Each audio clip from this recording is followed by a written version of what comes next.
Hai adik-adik sekalian, selamat pagi.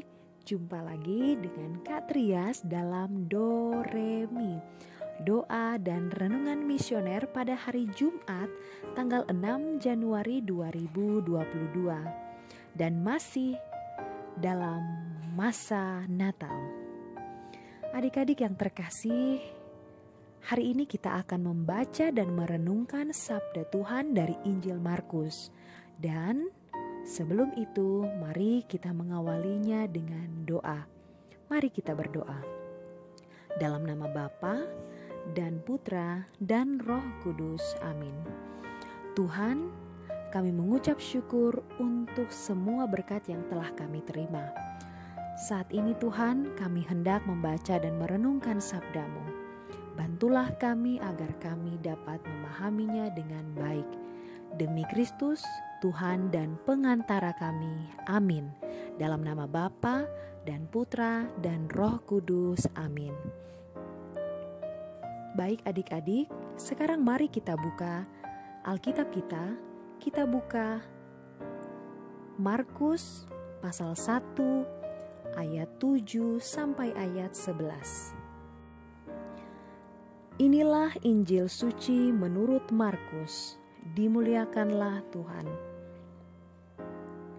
Tatkala banyak orang datang minta dibaptis, Yohanes memberitakan, "Sesudah aku akan datang Dia yang lebih berkuasa daripadaku.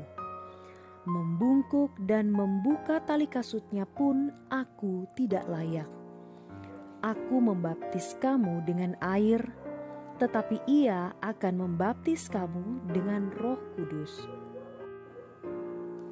Pada waktu itu, datanglah Yesus dari Nazaret di tanah Galilea, dan Ia dibaptis di sungai Yordan oleh Yohanes.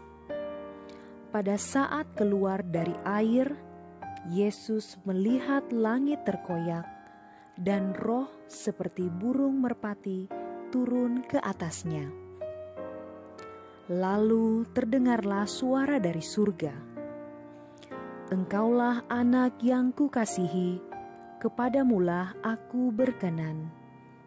Demikianlah sabda Tuhan. Terpujilah Kristus. Adik-adik sekalian yang dikasihi oleh Tuhan Yesus Kristus, terdapat dua tokoh besar di dalam bacaan Injil hari ini, yaitu Yohanes Pembaptis dan Yesus Kristus. Dua tokoh besar ini menunjukkan sikap kerendahan hati yang tulus tanpa modus, tanpa maksud apa-apa. Yohanes Pembaptis mengakui dirinya bukan siapa-siapa dibanding dengan tokoh yang akan datang sesudah ia.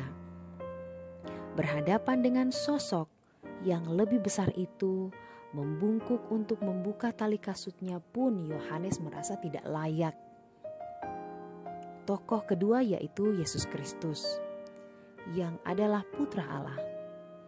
Ia yang berkuasa membaptis dengan Roh Kudus justru meminta kepada Yohanes untuk membaptisnya dengan air. Ia yang adalah Putra Allah justru turun ke bumi dan menjadi manusia. Ia dibaptis oleh Yohanes. Kerendahan hati yang tulus ditunjukkan oleh kedua tokoh ini hingga akhir hidup mereka. Yohanes Pembaptis hidup secara konsekuen. Hidupnya dibaktikan untuk mengajak semua orang bertobat. Hingga akhirnya ia harus dipenggal kepalanya karena perkataannya yang benar. Sementara Yesus juga sepanjang hidupnya menunjukkan kerendahan yang penuh kuasa kepada siapapun. Adik-adik sekalian, sikap kerendahan hati oleh dua tokoh itu ternyata berbanding terbalik dengan kita manusia. Kita sebagai orang kecil justru suka membesar-besarkan diri supaya mendapat pengakuan dan mendapatkan nama. Jika orang tidak memberi hormat, tidak jarang kita menjadi marah dan merasa dilecehkan.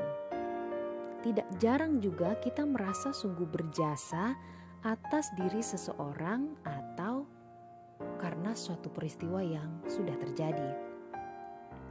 Rasa marah, rasa kecewa selalu muncul ketika namanya tidak disebut dalam pengantar atau dalam sambutan. Maunya disebutkan. Nah, dengan seperti itu baru kita merasa bahwa kita dihormati. Hari ini melalui bacaan Injil kita diajak untuk belajar dari Yohanes dan Tuhan Yesus. Dalam seluruh hidup mereka, kita bisa mengatakan mereka mempunyai semboyan. Aku mencintai, maka aku ada. Demikian juga dengan kita. Mari kita berusaha untuk selalu mencintai dengan tulus.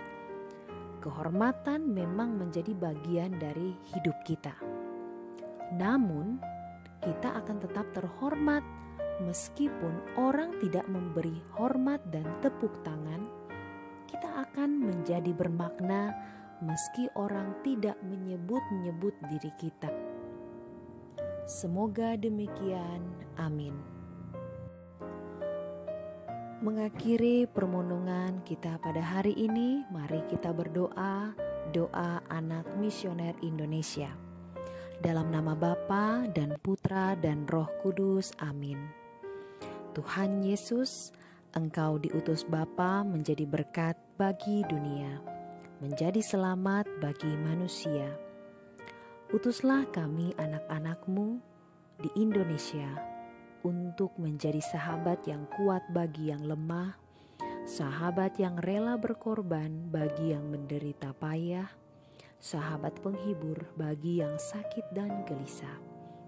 Tuhan Yesus, kami pun ingin menjadi utusan-utusan kecil-Mu, teman setia bagi yang tersingkir terlantarkan, teman bicara bagi yang kesepian terlupakan, sobat yang gembira bagi yang sedih dan susah, sobat penuh penghargaan bagi yang tak dicintai.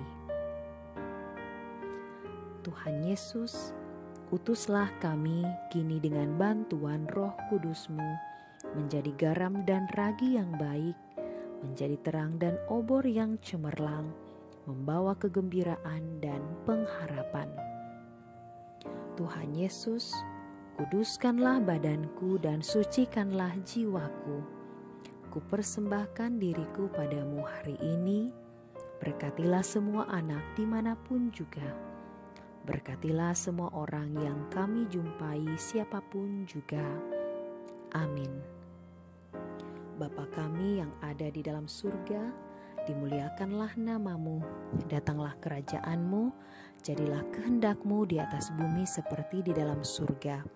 Berilah kami rezeki pada hari ini, dan ampunilah kesalahan kami, seperti kami pun mengampuni yang bersalah kepada kami. Dan janganlah masukkan kami ke dalam pencobaan, tetapi bebaskanlah kami dari yang jahat. Amin. Salam Maria, penuh rahmat, Tuhan sertamu. Terpujilah engkau di antara wanita, dan terpujilah buah tubuhmu Yesus. Santa Maria Bunda Allah, doakanlah kami yang berdosa ini, sekarang dan waktu kami mati. Amin. Kemuliaan kepada Bapa dan Putra dan Roh Kudus, seperti pada permulaan, sekarang, selalu, dan sepanjang segala abad. Amin. Dalam nama Bapa dan Putra dan Roh Kudus. Amin. Oke adik-adik, demikian Doremi kita pada hari ini. Kita akan berjumpa lagi pada Doremi yang selanjutnya. Selamat beraktivitas, Tuhan Yesus memberkati kita semua. Sampai jumpa.